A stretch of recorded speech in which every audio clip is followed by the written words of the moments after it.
On m'a dit que mon cœur s'est arrêté pendant 11 secondes. Je ne me souviens pas du silence. Je me souviens de la chute. J'étais en train de trancher une pomme pour le déjeuner, mes mains toujours aussi sûres, quand quelque chose dans ma tête s'est fissure, comme du verre qui se brise. Ce n'était pas une douleur, pas au début, plutôt une impression de travers, comme si le monde avait soudain basculé. Le couteau m'a échappé des mains, a rebondi sur le plan de travail. J'ai voulu me retenir à l'évier, mais mes jambes se sont dérobées.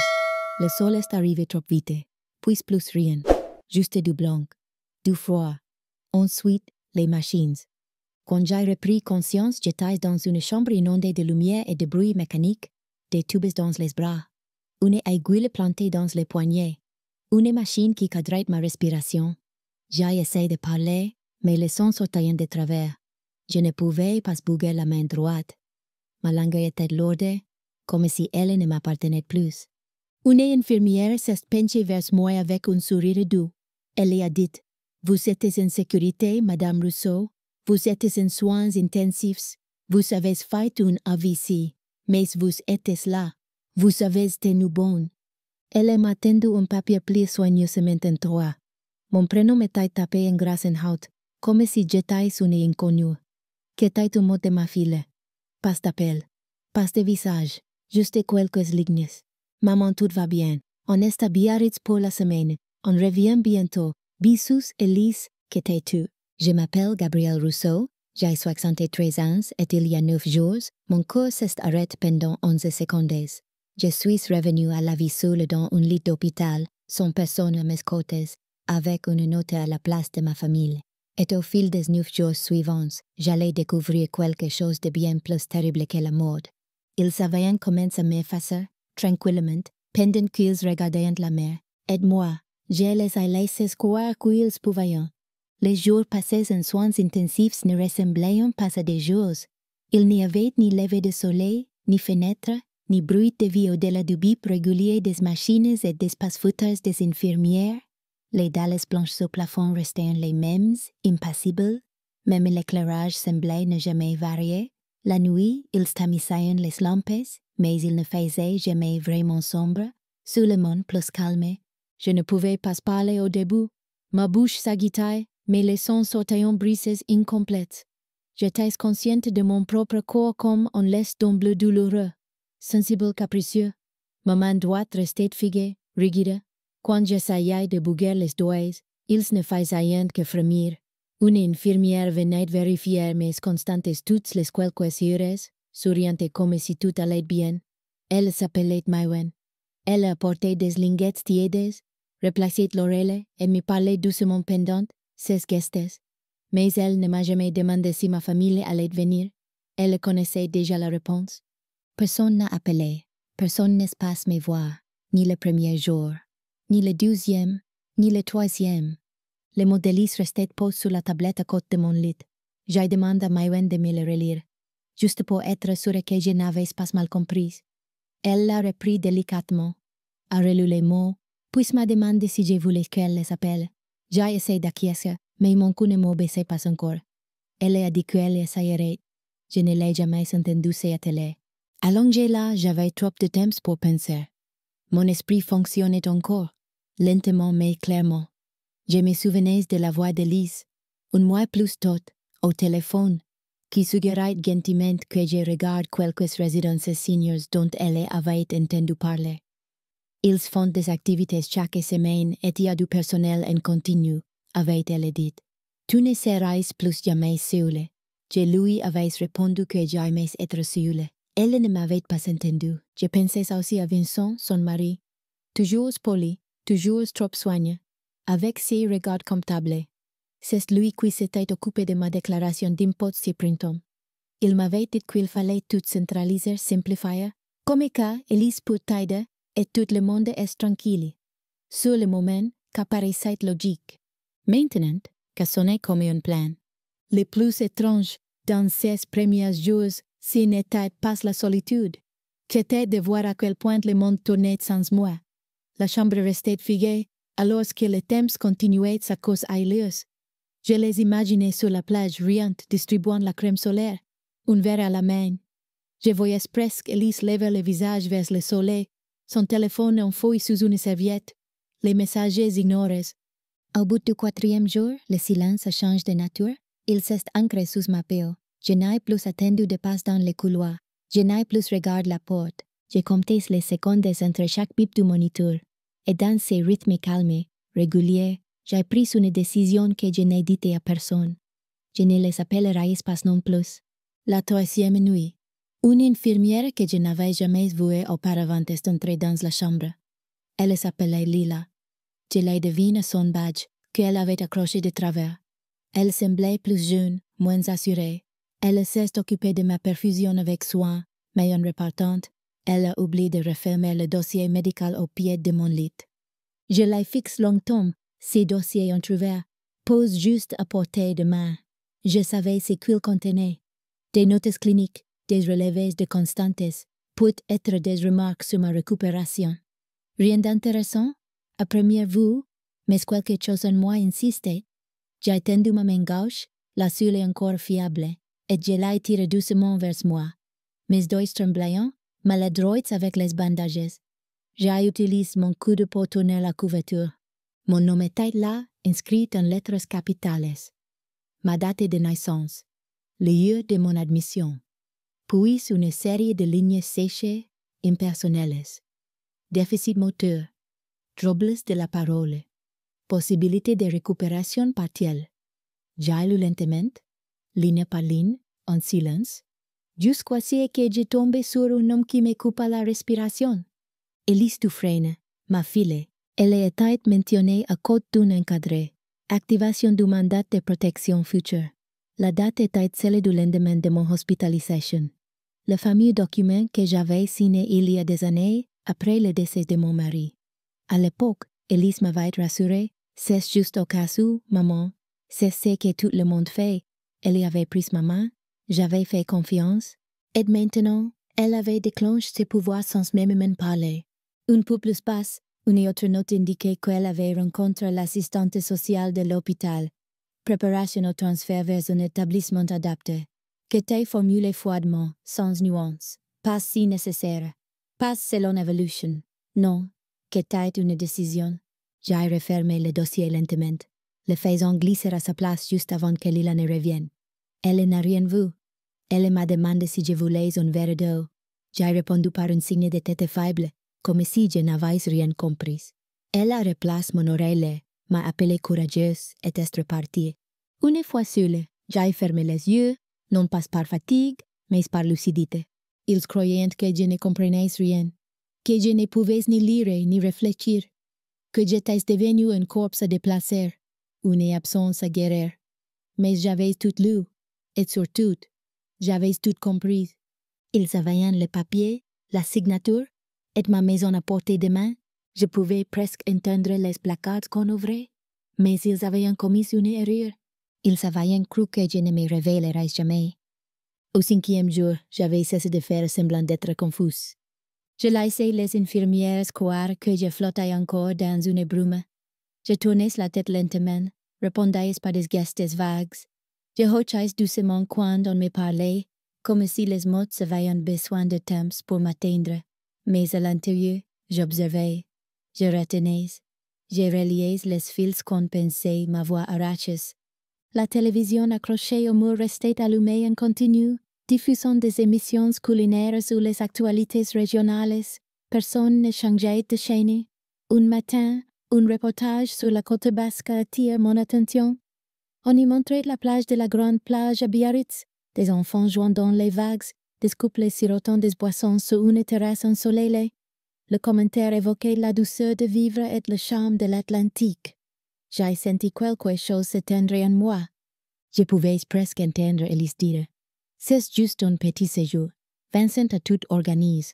On avait besoin de souffler un peu. » Le besoin de souffler, qu'était de moi qu'elle parlait.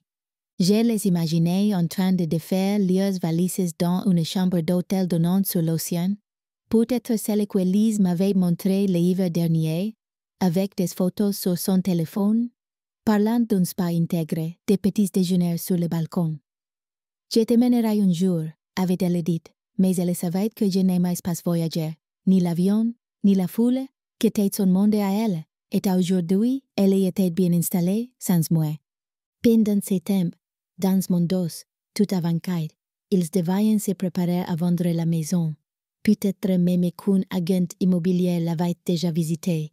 Je pouvais les imaginer ouvrir les tiroirs, évaluer les pièces, la cuisine que j'avais entretenue pendant plus de 40 ans, le carrelage que j'avais moi-même choisi. Tout devenait chiffres, estimations potentielles. Je revoyais le sandwich que j'étais en train de préparer quand mon corps a lâché. Une tranche de pain beurré, la moutarde étalée, la tomate prête à être posée, un geste interrompu.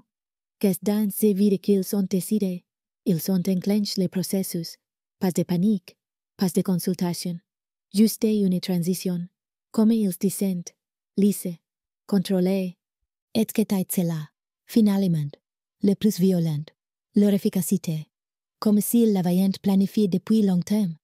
Comme si tout cela avait été discuté alors que j'étais encore capable de marcher, de lire, de cuisiner. Ils ne s'étaient pas arrêtés, même pas une journée. Elise n'avait pas appelé pour demander ce que je voulais. Elle avait agi, elle avait pris le rôle de la gestionnaire, pas de la file, de l'organisatrice, pas de l'aidante, comme si j'étais déjà partie, comme s'il ne restait plus qu'à vider les placards et signer les papiers, mais j'étais toujours là. Je respirais encore, et maintenant, je regardais. C'est arrivé le matin du 6e jour. Ma voix est revenue sans éclat, sans avertissement. Juste un soufflet, un filet de son, arrache du fond de ma gorge. Je voulais demander un verre d'eau. Mes lèvres ont formé les syllabes et un murmure est sorti, presque timide mais bien réel. Maïwen, l'infirmière, s'est penchée vers moi et a souri largement. Vous progressez bien, Madame Rousseau? A-t-elle dit en réajustant mon oreille. J'ai acquiescé lentement, comme si je ne comprenais pas encore tout. Mais en moi, quelque chose s'estredresse, un fil s'estretendu. Ma voix n'était pas simplement un son revenu. Qu'était une clé. Elle signifiait que je pouvais désormais s'appeler, demander, récupérer ce qu'on m'avait volé dans le silence. Mais je ne l'ai dit à personne, ni à Maïwen, ni à la cadre de santé, ni au médecin. Je savais maintenant la valeur d'être sous-estimé. Plus tard, j'ai demandé si je pouvais avoir un carnet et un stylo. Maïwen était ravie. Elle m'a dit que c'était une excellente signe, qu'elle faisait partie de la rééducation. Je l'ai remerciée d'un ton doux. Puis j'ai attendu que la chambre se vide. Le stylo glissait difficilement entre mes doigts encore engourdis, mais j'ai fini par réussir à écrire quelques chiffres. Le premier que j'ai noté, était celui de ma fille, puis celui de ma banque, ensuite mon propre nom, que j'ai écrit plusieurs fois jusqu'à ce que les lettres reprennent leur forme naturelle. J'ai senti ma main trembler, me tenir. Cette nuit-là, dans l'obscurité, j'ai recommencé à parler doucement, sans bruit, des noms, des codes, des souvenirs, que je faisais rouler dans ma bouche comme des billes. Je récitais les combinaisons, les identifiants, les chiffres que j'avais appris par cœur. Le mot de passe du coffre cache derrière le cadre dans ma chambre. Tout était là. Mon esprit n'avait jamais flanché, seul mon corps avait vacillé. Et maintenant, il commençait à revenir. Le lendemain, un kinésithérapeute est venu. Il était jeune, aimable, avec cette énergie bienveillante de ceux qui croyaient encore que tout peut s'améliorer. Il m'a dit que nous allions commencer par de petits exercices. Il ne savait pas que je m'étais déjà entraîné en secret à soulever mes jambes sous la couverture, à basculer mon poids, à m'asseoir sans trembler. Je l'ai laissé me guider. J'ai suivi ses consignes comme si je les découvrais. Il m'a félicité. Il m'a dit que j'étais impressionnante. J'ai répondu que j'avais toujours été tenace. Il a ri et noté, amélioration rapide, sur sa tablette. Ce mot m'a suivi toute la journée. Amélioration. Pas dans leur sens pas pour retrouver une place dans leur programme de soins. Pour moi, ce mot voulait dire autre chose. Il voulait dire « je reviens », pas guéri, relevé, lucide, entière.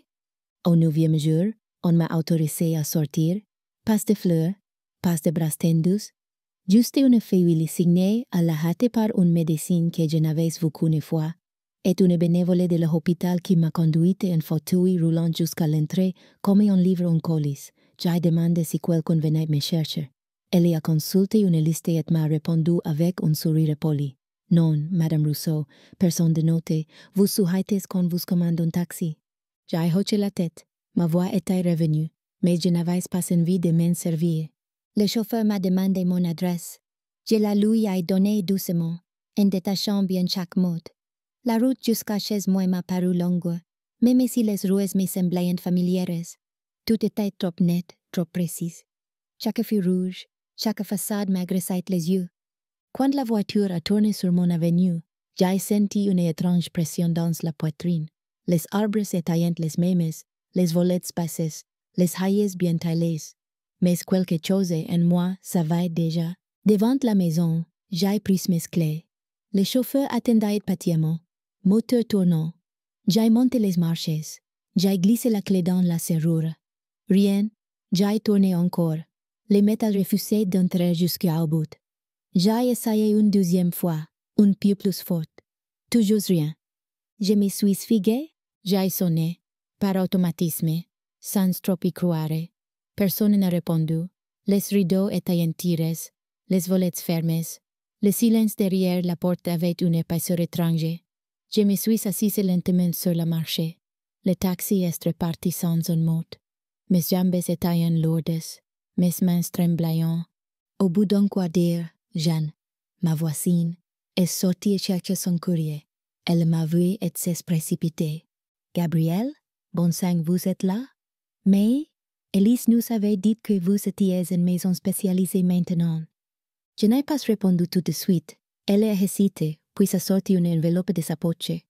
Qu'a a été glissé chez moi par erreur. Je n'étais pas sûre, mais je crois que c'est important. L'enveloppe était adressée à Elise, mais mon nom apparaissait aussi au titre de propriétaire sortante. À l'intérieur, un contrat de vente, ma maison, signature prévue dans 6 jours. J'ai lu chaque ligne, les yeux secs, la signature d'Elise en bas, parfaite, digne, calculée. J'ai remercié Jean doucement, puis je me suis levée, chaque pas m'écoutait, mais j'ai quitté le perron. J'ai marché lentement vers l'arrêt de bus. Je ne savais pas encore où j'allais. Mais je savais une chose, je ne resterais pas là. Ils avaient pris la maison pendant que je respirais encore. Ils avaient oublié d'attendre que je sois morte. J'ai pris une chambre dans un petit hôtel à 2 étoiles près de la gare routière, sous le nom de Hélène Marchand, un pseudonyme que j'avais utilisé autrefois pour un abonnement de tricot. Le réceptionniste n'a posé aucune question. J'ai tendu ma carte d'identité, payée en espèces. La chambre était proprement spartiate, avec une fenêtre donnant sur un mur de briques et une légère odeur de désinfectant qui s'accrochait aux rideaux. Qu'était parfait. Je me suis assise sur le lit, ai ouvert l'enveloppe que Jeanne m'avait confiée. Le contrat de vente était toujours là, soigneusement plié. Je l'ai relu, cette fois non pas comme une mère trahie, mais comme celle que j'avais été autrefois, avant d'être épousée, avant d'être mère. J'étais comptable, précise, méthodique. Je savais lire entre les lignes. Je comprenais les chiffres et ils avaient oublié qu'à. Dans mon sac, il y avait le petit carnet que Maïwen m'avait dit de ne surtout pas oublier. Le seul objet qu'elle avait insisté à mettre dans mon sac en quittant l'hôpital. À l'intérieur, les numéros griffonnés pendant mon séjour. J'ai ajouté celui du notaire mentionné dans le contrat, ainsi que l'adresse de l'étude chargée de la vente. Le lendemain matin, j'ai utilisé le téléphone de la réception pour appeler la banque. Ma voix était calme. Je me suis fait passer pour moi-même, avec la précision d'une femme à qui on ne pose pas trop de questions. J'ai vérifié les mouvements récents, puis demandé le transfert du compte épargne joint. C'est lui que j'avais ouvert avec Elise pour les urgences. C'est compte alimenté par ma pension, année après année. J'ai tout de place dans un nouveau compte individuel. Pas d'alerte. Pas d'autorisation nécessaire. Le mandat qu'Elise avait actif fonctionnait aussi dans mon son. Ensuite, j'ai téléphoné à l'étude notariale. Je me suis présentée d'une voix faible, un peu hésitante. J'ai expliqué que je voulais m'assurer du bon déroulement de la vente. La dame m'a répondu avec gentillesse. Elle croyait que j'étais simplement curieuse. Je lui ai demandé si je pouvais passer. Bien sûr, Madame Rousseau. Ce serait même mieux, vous savez. L'entretien n'a pas duré plus de 20 minutes, J'ai signé de nouveaux documents. J'ai annulé les mandats précédents.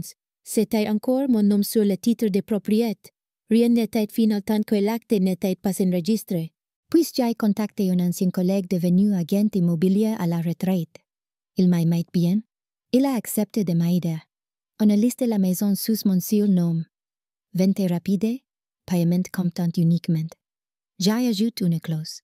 Remise des clés uniquement après réception intégrale des fonds. Avant la tombée de la nuit, j'avais fait ce qu'ils n'avaient jamais anticipé. J'avais repris le contrôle, pas dans le bruit, pas dans la confrontation, mais dans le silence méthodique d'une femme qu'ils avaient trop vite enterrée. La vente s'est conclue 2 jours plus tard. Un jeune couple a signé les papiers avec l'enthousiasme de ceux qui s'imaginaient déjà poser leurs meubles, repeindre les murs, planter un citronnier dans le jardin. Je les ai observés de loin, assis sur une banque en face de la maison. Ils ne savaient rien. Ils achetaient une maison, pas une trahison. Ils faisaient simplement partie du processus. Je n'ai laissé aucune adresse de suivi. Les fonds ont été versés sur mon compte personnel avant midi. L'après-midi, je me suis rendu dans différentes agences bancaires, toutes de la même enseigne, reparties sur 3 arrondissements. J'ai reparti l'argent en chèque de banque, déposé dans plusieurs coffres anonymes, chacun sous une variation différente de mon nom. Hélène Marchand pour l'un, Gabriel P pour un autre, des initiales seulement pour le dernier, aucun lien traquable, aucune faille. Puis j'ai passé un appel à une avocate installée en Haute-Savoie, Clara Verrier, dont j'avais gardé la carte depuis un reportage sur la protection des personnes âgées. Je lui ai dit que je voulais écrire une fiducie, changer mon testament, et surtout retirer tous les ayants droits familiaux. Elle m'a demandé calmement si ma santé s'était détériorée. J'ai répondu que non. J'avais simplement survécu à quelque chose de pire que la maladie. J'avais survécu à l'effacement. Elle n'a rien ajouté. Elle a simplement dit: je comprends, nous allons formaliser ça. Entre-temps, j'avais déjà réservé un billet de train sans retour. J'ai évité les grandes lignes, préfère les terres, les correspondances discrètes. J'ai changé parfois de nom selon les hôtels. Mon dossier avec les documents importants ne me quitta pas. J'ai gardé les chèques bien pliés, au chaud sous mes vêtements. J'ai traversé les gares comme une femme sans histoire. Plus de perfusion, plus de lits médicalisés, plus de dossiers à la cheville, juste un pas après l'autre. À Annecy, Clara m'a accueilli dans son cabinet discret. Une table en bois, une classeur épaisse, une notaire et 2 assistantes. J'ai signé tout ce qu'il fallait. Le Nouveau Testament, le changement de mandataire. La fiducie, j'étais de nouveau maîtresse de ma vie, sur le papier et en réalité. Le soir même, j'ai éteint définitivement mon téléphone. Qu'était celui que Lise connaissait par cœur. J'ai supprimé mon adresse mail. Je me suis rendu dans un chalet que Clara avait loué pour moi, meublé avec l'essentiel. Sur la table de nuit, j'ai placé mon carnet et un stylo. Dans le tiroir, une enveloppe contenant tous les nouveaux documents. Je n'ai gardé qu'un seul numéro avec moi, celui de ma sœur Mireille. Nous ne nous étions pas parlé depuis 8 ans. Une dispute idiote, un silence long. Mais elle ne m'avait jamais rien demandé. Elle m'avait seulement offert du café et du silence. C'était exactement ce dont j'avais besoin, du silence et l'invisibilité complète. Ils rentreraient chez eux pour trouver un fantôme. Ils sont rentrés un dimanche soir. Le message vocal de Lise était horodaté à 18h14. Une voix légère, sans tension, comme si tout était normal. On vient d'atterrir. Tu es où? L'établissement a oublié de nous tenir au courant. Rappelle-moi vite. 3 appels manqués suiviront. Puis 5. Puis le ton change. Ils s'attendaient à retrouver la maison comme ils l'avaient laissée. Valises à la main, clés en poche. Ils ont tenté d'ouvrir la porte. Le bip du digicode ne fonctionnait plus. La clé ne tournait pas dans la serrure. Tout semblait identique de l'extérieur, mais à l'intérieur, tout avait été de place, ou plutôt réinitialisé. Elisa appelle l'agence immobilière. L'agent a confirmé la vente. Aucune erreur. Tout avait été signé, validé, enregistré. Le dossier était clos. L'étude notariale n'avait plus d'instructions à son nom. Elle demande qui avait finalisé la transaction. On lui a dit Madame Rousseau en personne. Elle a dû s'asseoir, je l'imagine. Le lendemain, le jeune couple propriétaire est revenu avec leur agent. Ils en trouvent Elise et Vincent assis sur le perron, l'air perdu. Une conversation gênée s'est engagée. Les nouveaux propriétaires étaient en police, mais fermés. Le bien ne leur appartenait plus. L'acte avait été signé, les fonds versés. Aucun droit d'entrée diffère. Rien à négocier. La transaction avait été parfaitement légale. Il n'y a pas eu de plainte, pas de gendarmerie. Tout avait été orchestré dans les règles, avec les mêmes documents que Lise avait voulu utiliser contre moi. Qu'est-ce qui me faisait sourire le plus quand j'ai pensé? Dans le calme de mon chalet, elle avait tendu le sortil. J'avais sur le ménage la main qui les tenait. Le mot que j'avais laissé, glissé dans l'armoire du couloir, a fini par leur revenir. Une seule phrase, écrite à l'encre bleue, avec ma main redevenue fermée. Vous auriez dû attendre 9 jours, maman. Sauf que je n'ai pas mis de tirette. J'ai écrit le mot en entier, avec soin, comme je le lui avais appris autrefois, quand elle apprenait à former ses lettres. Je suis sûre qu'elle l'a relu plusieurs fois. Qu'elle se demande comment j'avais pu manœuvrer sans qu'elle ne le voie venir. Comment j'avais pu redevenir invisible tout en traquant chaque pas avec une précision chirurgicale. Le lundi matin, la maison leur était définitivement étrangère. Les contrats d'énergie avaient changé de nom. Le courrier était redirigé. Les cartons qu'ils avaient fait livrer la semaine précédente étaient encore là dans le garage, fermés, intacts. Aucune photo de moi, aucun indice. Je n'avais rien importé, rien sauf ce qu'ils n'avaient jamais vu. Et c'est là finalement qu'était plus que suffisant. En Haute-Savoie, les journées coulaient lentement, comme des ruisseaux qu'on n'ose pas déranger. L'air était frais, parfois piquant, et les matins s'installaient sans bruit. Je vivais dans ces chalets comme une locataire du silence. Chaque geste était devenu rituel. Faire chauffer l'eau, ranger les couvertures, ouvrir les volets sur les montagnes. J'ai acheté un bloc de papier au marché du samedi et un stylo à l'encre noire. Rien de sophistique. Juste ce qu'il fallait pour écrire. J'ai commencé des lettres que je ne comptais jamais envoyer.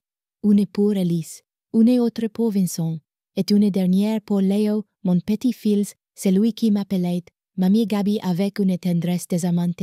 Ces lettres n'étaient pas des reproches, elles n'étaient même pas des plaidoyers, c'étaient des constats, des traces, ma mémoire mise en forme. Dans celle à Elise, j'ai dressé la liste de toutes les infirmières qui m'avaient regardé dans les yeux. Celles qui, même en pensant que je ne comprenais rien, m'avaient parlé avec dignité. J'ai écrit la sensation exacte que j'ai eue en lisant sa signature sur le mandat de protection. Ce n'était pas de la haine. Qu'était de l'évidence. Elle n'avait pas voulu me faire du mal. Elle avait juste choisi ce qui était plus simple. M'écarter sans me consulter. Effacer sans bruit. Je lui ai parlé du tiroir de la cuisine qu'elle n'aimait pas. Celui qu'elle appelait la caverne à rien. Elle ne comprenait pas pourquoi je gardais ses élastiques, ses coupons périmés, ses vieilles clés sans serrure. Elle ne m'avait jamais demandé pourquoi. Si elle l'avait fait, je lui aurais dit. Que tiroir contenait aussi les petites mots de son père, des recettes écrites par ma mère et les doubles des clés des voisins qu'on aidait jadis sans compter. À Vincent, je n'ai écrit que quelques phrases. Je lui ai parlé de son regard qui balayait la maison comme une évaluation fiscale. Toujours à estimer, jamais à s'interroger. Il ne m'a jamais demandé si je dormais bien. Il voulait juste savoir où étaient les papiers.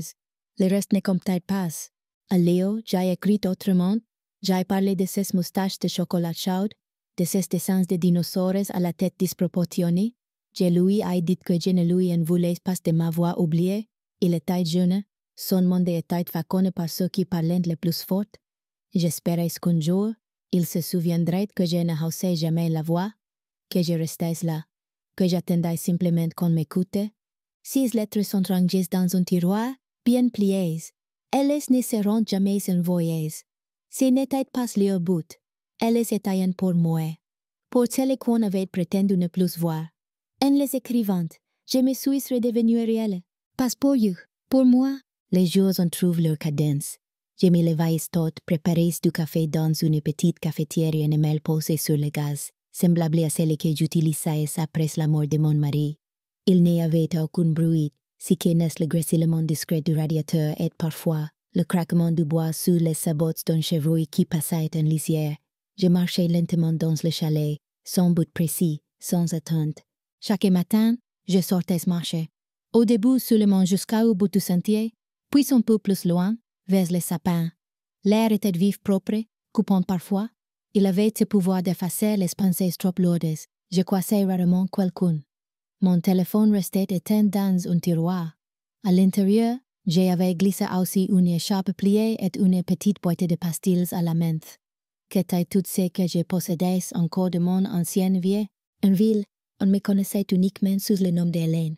Je payais en espèces, j'étais polie et discrète. Je ne posais pas de questions, et surtout, je n'en attendais aucune. Qu'était-ce là le vrai soulagement? Ne plus être attendu nulle part. Ne plus être une charge, ni une responsabilité, ni un héritage à liquider.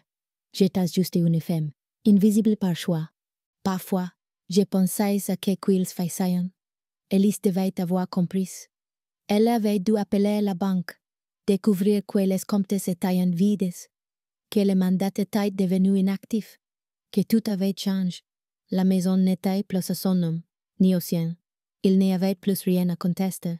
Je me demandais si Vincent avait tenté de faire appel à quelqu'un pour me retrouver. Il devait croire qu'avec assez d'argent, tout se trouvait, mais il n'avait jamais compris que l'argent révèle ce qu'on veut bien laisser voir. Et moi, je ne voulais rien montrer. J'ai repris mon stylo, pas pour écrire des lettres cette fois. Pour rédiger un testament. Clara s'en est chargée. Elle est venue au chalet, une fois encore.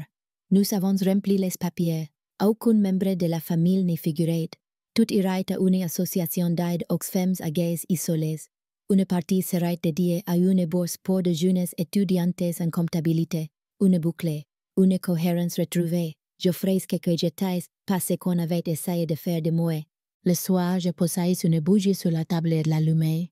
Pas pour prier, pas pour pleurer, juste pour éclairer, pour marquer l'espace. Je me suis alors rendu compte que je n'avais pas pleuré une seule fois depuis l'hôpital. La peine était passée en moi comme un orage. Je ne l'avais pas retenue, je l'avais traversée. Ma liberté n'était pas un départ, qu'était une révélation. Ce silence n'était plus une punition. Il était à moi, et je ne pourrais plus jamais y entrer. J'ai acheté un nouveau carnet à la papeterie du village. Couverture grise, sans lignes, un papier épais et silencieux. Je suis rentré au chalet, j'ai préparé une théière et je me suis installé près de la fenêtre. Le ciel était pâle, le vent soufflait bas entre les arbres. J'ai ouvert le carnet, lentement, et j'ai écrit, non pas en tant que Gabriel Rousseau, ni Hélène Marchand, mais simplement en tant que femme qui reprenait la main sur son histoire. En haut de la première page, j'ai écrit le titre d'un geste fermé. Le jour où je suis morte est revenu invisible. Ce n'était pas une métaphore, juste une vérité. J'ai commencé par la cuisine. Le couteau, la pomme la chute, la sensation étrange d'un corps qui lâchait. Puis le plafond blanc, la lumière, la note laissée par Elise, l'absence. Et ensuite, le silence.